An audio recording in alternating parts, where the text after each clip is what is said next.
Hi everybody, I hope you're having a great day. In this video, I'm going to be covering Space Racer. He made his first appearance in Invincible, issue number 35, that was released in September of 2006. His real name is unknown, but we do know he's of an unknown alien race and owns an extremely unique weapon, with him standing approximately 5 feet 2 inches tall and weighing approximately 230 pounds, also having no hair at all and a unique green skin. Not to mention having a rare third eye on his forehead, as well as having prehensile feet, which can grab things.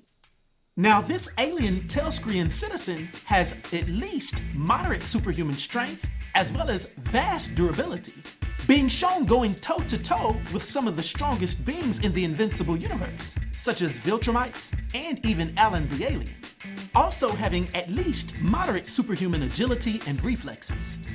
To go on, Space Racer also has an extremely decelerated aging, as well as a form of self-sustainability, being able to go an indefinite amount of time without sustenance. But most notably, Space Racer has a limited degree of technopathy, being able to mentally control his weapon and his vehicle.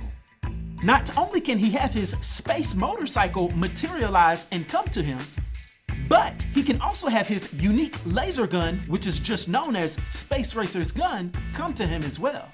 Particularly if it is touched or is tried to be used by anyone other than himself, it will automatically come to his hand, similar to Thor's hammer Mjolnir.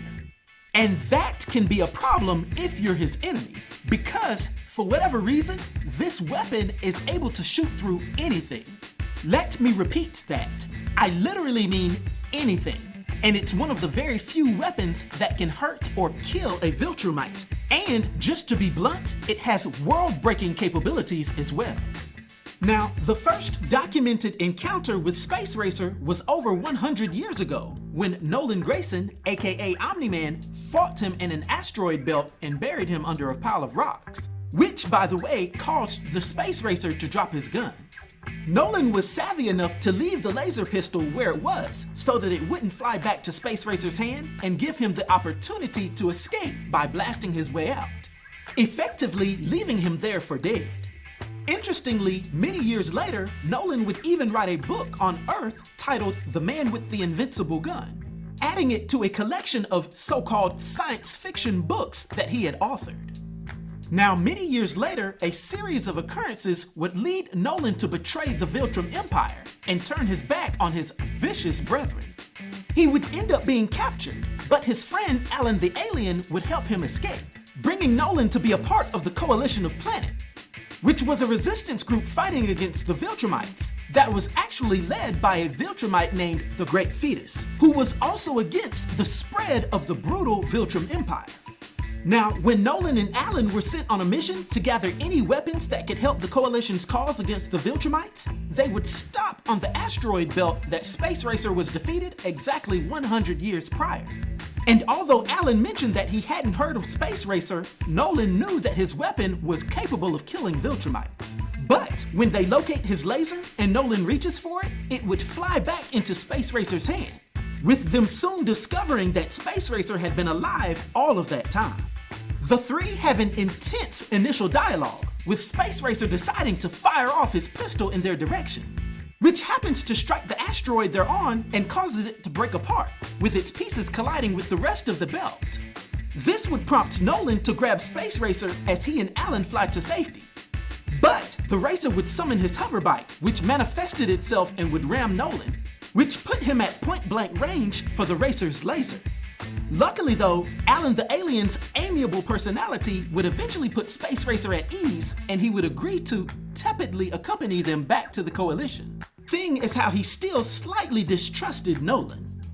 After several months, the Viltrumite War would begin to kick off, and Space Racer would be a key asset to the Coalition, along with the addition of Tech Jacket and Battle Beast. Not to mention the family of Viltrumite powerhouses Nolan, aka Omni-Man, and Mark, aka Invincible, as well as his little brother, young Omni-Man, who was also known as Oliver. Space Racer would really show up big when the Coalition took the fight to the Viltrum homeworld.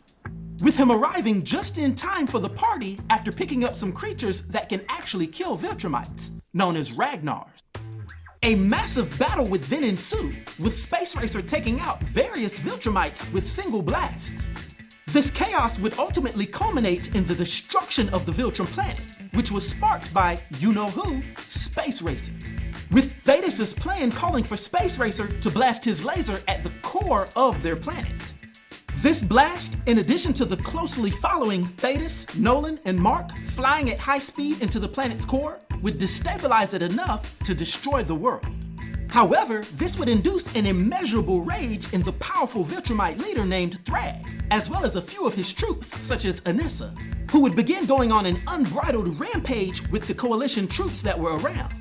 This would lead to Space Racer making the executive decision to grab Alan the alien and take off, telling him that their Viltrumite friends would have to fend for themselves for a while because they were all outnumbered.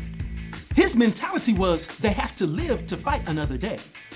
Now, after the war, Thragg would be exiled, but Space Racer would end up working closely with Battle Beast and his wife Thraxa to seek out Thragg, who was found to be building an army of his own children, basically ruling over and breeding with the inhabitants of a planet named Thraxa. And when Battle Beast discovers where Thragg is, he would go there before anyone could come to assist him. Of course, he would want to battle without being interrupted anyway. After several days of being engaged in an epic battle, Battle Beast would end up succumbing to his injuries at the hands of Thragg, with Space Racer and Thraxa only getting there after Battle Beast had passed away. The two even got into a little skirmish when Space Racer turned tail to get away after the Thraxians started firing on their ship because Thraxa was just like her husband and wanted to die in battle. But of course, as we've already seen, Space Racer is the consummate survivor. Nevertheless, their ship would be blown up, although the two of them would survive, being rescued by a coalition crew not too long afterwards. Matter of fact, it was Space Racer's report on Thragg's breeding program on Thraxa that would lead the Coalition High Council to form up a party to take out that world as well. Although this wouldn't be an easy task either. Now, for his abilities and his influence on the Invincible Universe, for my 1 to 10 rating, I'll give Space Racer a rating of 8, which is an unforgettable rating. I hope everyone enjoyed this video. I'll talk to you next time. Be sure to like, subscribe, and join the new Sage.